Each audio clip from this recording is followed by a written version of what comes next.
Hello दोस्तों, good morning. आप सबका स्वागत है द पीसीएस ब्लूप्रिंट चैनल में। उम्मीद है आप सब पढ़ाई कर रहे होंगे, आईपीएल नहीं देख रहे होंगे, बल्कि ये आईपीएल देख रहे होंगे जो यहाँ अभी क्लास चल रही है। ठीक है, तो हमने vitamin A, vitamin D, fat soluble vitamin में कर लिया है। आज बारी है किसकी? विटामिन के की। सब हरा हरा दिख रहा होगा, क्यों? क्योंकि जो मेन सोर्स होता है विटामिन के का वो ग्रेन वेजिटेबल्स होते हैं। ठीक है, इसलिए सब कुछ आपको आज हरा हरा दिख रहा होगा। ठीक है, ताकि याद करने में, विजुलाइजेशन में आसानी हो आपको। ठीक है, तो स्टार्ट करते हैं आज विटामिन के। तो सबसे पहले विटामिन के है फैट सॉल्युबल विटामिन। ये हमको पता है, ये हमने पढ़ा है 2 क्लास में। ठीक है, फैट सॉल्युबल विटामिन है कौन कौन से होते हैं? ए, डी, ई, के, एडेक। ठीक है, ए पढ़ लिया, डी पढ़ लिया, आज ई की बारी, कल के की बारी। ठीक है, तो विटामिन के किस लिए नाम पड़ा? क्योंकि इसका नाम था कोगुलेशन। ठीक है, कोगुलेशन जिसको पहले के से लिखते थे, अब इसी का नया नाम हो गया है, नई स्पेलिंग हो गई है कोगुलेशन। ठीक है, COA और पहले था KOA। ठीक है, इसीलिए इसका नाम पड़ा विटामिन के। क्या कोगुलेशन मतलब क्या? ये रक्त को थक्का जमाने में, ठीक है, थक्का जमाने में रक्त का ये हेल्प करता है, इसीलिए इसको कोगुलेंट विटामिन बोला जाता है। ठीक है, अब कोगुलेंट विटामिन बोला जाता है, इसका मतलब है कि ये ब्लीडिंग को जो है वो स्टॉप कर देगा। ठीक है, तो only fat soluble vitamin with coenzyme function. यहाँ पे एक चीज़ लिखा हुआ है कोएंजाइम फंक्शन। कोएंजाइम क्या होते हैं? जैसे जो कॉम्प्लेक्स एंजाइम होते हैं उनमें 2 पार्ट होता है, एक होता है एपोएंजाइम, एक होता है कोएंजाइम। तो जो प्रोटीन वाला पार्ट होता है, ठीक है, जो प्रोटीन वाला पार्ट होता है उसको बोलते हैं एपोएंजाइम, और जो नॉन प्रोटीनेशियस पार्ट होता है उसको बोलते हैं कोएंजाइम। ये क्या करता है?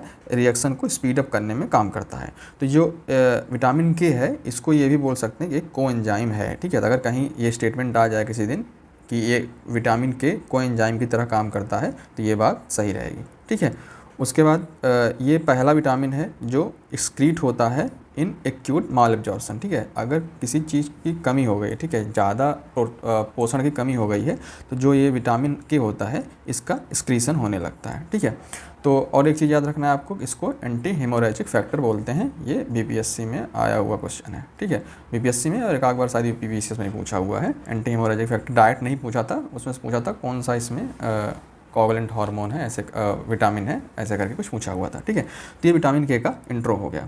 उसके बाद देखते हैं कौन कौन से फॉर्म होते हैं विटामिन के, या इसका केमिकल नेम क्या होता है। तो सबसे पहले इसका 3 फॉर्म होते हैं, 3 फॉर्म में ये पाया जाता है। पहला K1, K2, K3।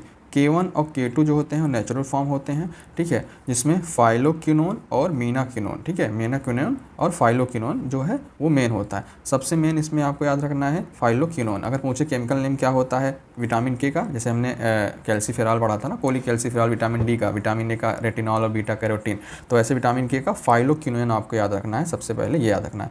आप देखेंगे कि घटना चक्र में कुछ और दिया हुआ है। ठीक है, तो मैंने साइट्स वगैरह पे देखे, जैसे हार्वर्ड वगैरह की साइट पे मैंने देखा है, तो इसका मेन माना गया है फाइलोक्विनोन को, तो मैं फाइलोक्विनोन ही याद रखूँगा। ठीक है, आप भी यही फाइलोक्विनोन याद रखें।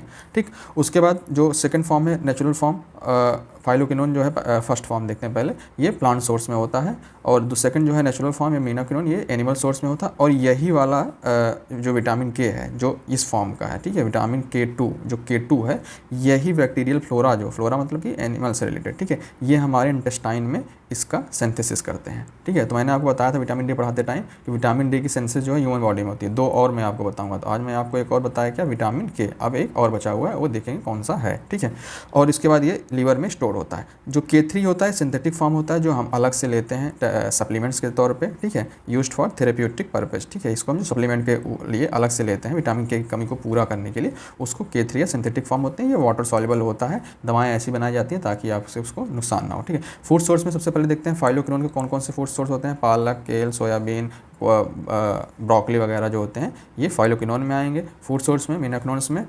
नाचो क्या होता है, फर्मेंट सोयाबीन होता है ये, और एक स्मॉलर अमाउंट्स ऑफ मीट, इस चीज़ और एग में भी पाया जाता है। ठीक है, तो ये रिसोर्सेज आप देख लीजिएगा। उसके बाद इसका मेन फंक्शन देखते हैं, बायोकेमिकल रोल इसका क्या है। ठीक है, तो सबसे पहला इंपॉर्टेंट काम इसका है कि ब्लड क्लॉटिंग में ये हेल्प करता है। ब्लड क्लॉटिंग मतलब क्या, कि मान लीजिए कहीं पे कट्स लग गए आपके वेंस में, ठीक है, और वहाँ से ब्लीडिंग स्टार्ट हो गई, तो ये जो ब्लड में कुछ ऐसे फैक्टर होते हैं वो यहाँ पे आके इकट्ठा होते हैं, और वहाँ पे एक ऐसे नेट टाइप का स्ट्रक्चर बना लेते हैं, जिससे ब्लड का जो है ब्लीडिंग जो है वो रुक जाता है। ठीक है, जिसको तो जो क्लॉटिंग जैसे क्लॉटिंग प्रोटीन जो फैक्टर होते हैं, ये कुल 13 क्लॉटिंग फैक्टर्स होते हैं। तो उसमें से जैसे नंबरिंग की हुई है रोमन नंबर में, ठीक है, तो उसमें से clotting factor 2, clotting factor 7, clotting factor 9 और क्लॉटिंग फैक्टर 10, ठीक है, उनके एक्टिवेशन में विटामिन के जो है वो अपना रोल करता है। अब जैसे क्लॉटिंग फैक्टर 2 क्या है, तो ये प्रोथ्रोम्बिन है, ठीक है, आपको याद नहीं करना है, बस जान लीजिए क्लॉटिंग फैक्टर 2 क्या है, प्रोथ्रोम्बिन।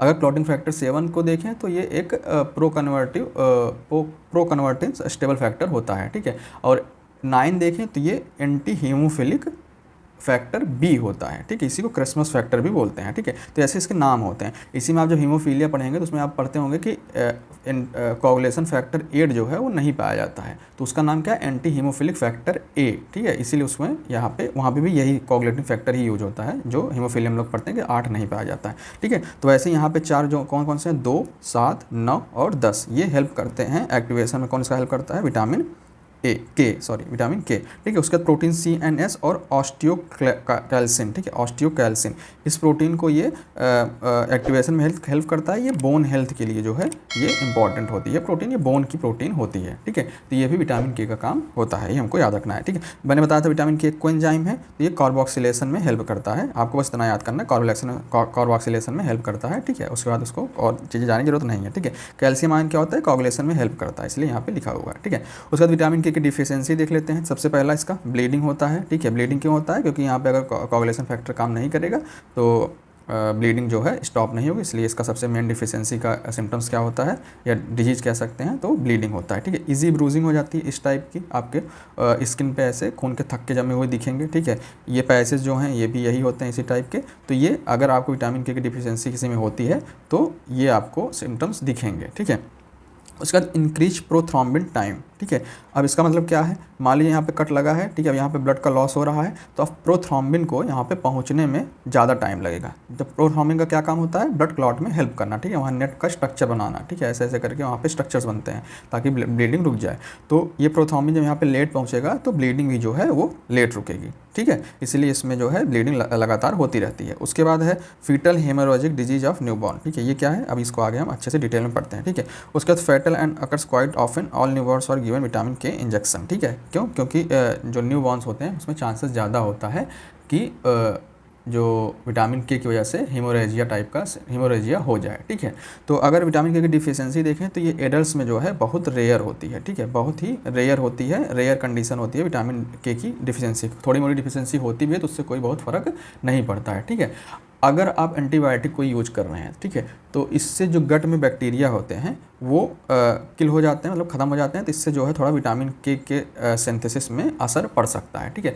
मेनली अगर डिफिशियंसी देखें तो ये जो न्यूबॉर्न इन्फेंट्स होते हैं, ठीक है, नए जो तुरंत मतलब न्यूबॉर्न होते हैं, उनमें ये ज़्यादातर देखा जाता है कि कोई सिम्टम्स अगर हो रहा है तो वो न्यूबॉर्न में ज़्यादा चांसेस होते हैं कि उसमें दिखें, ठीक है। अब न्यूबॉर्न में क्या क्या क्या होता है, तो जैसे अगर पुअर प्लेसेंटल ट्रांसफ़र हो, ठीक है, प्लेसेंटा का जब मतलब प्रेगनेंसी के टाइम प्लेसेंटा का ट्रांसफ़र किया जाता है तो उससे जो विटामिन के का सप्लीमेंट प्लेसेंटा के थ्रू आता है मदर ब्लड से, हो सकता है कि उसमें कोई दिक्कत हो तो उससे विटामिन के की कमी हो जाए और उस बच्चे को फिर हीमोरेजिया की दिक्कत हो जाए, ठीक है।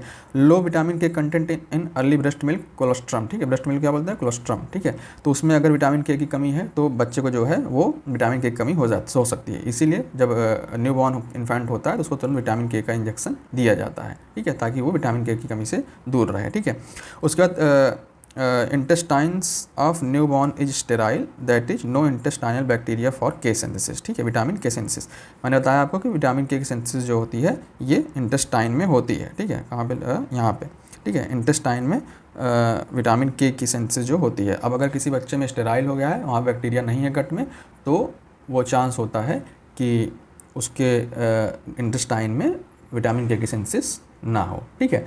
तो ये हो गए विटामिन के की डिफिशियंसी के बारे में। फूड सोर्स के साथ एक चीज़ आपको याद रखना है, जब आप विटामिन के का यूज करें, ठीक है, आप स्पाइनच का यूज कर रहे हैं तो इसके साथ एक हेल्दी फैट भी यूज करें, ठीक है। हेल्दी फैट क्यों यूज करें, क्योंकि ये एक फैट सॉल्युबल विटामिन है, तो जब इसके साथ अच्छा फैट जाएगा तो उसमें ये घुल के और एब्जॉर्प्शन में ज़्यादा आसानी होगी विटामिन के एब्जॉर्प्शन या एसिमिलेशन में, ठीक है, जिससे ये ब्लड में पहुंचेगा, ठीक। तो ये हो गया विटामिन के की डिफिशियंसी और इसके कुछ जो न्यूबॉर्न में हेमोरेजिक डिजीज होती है उसका रीजन देख लिया हमने, ठीक है।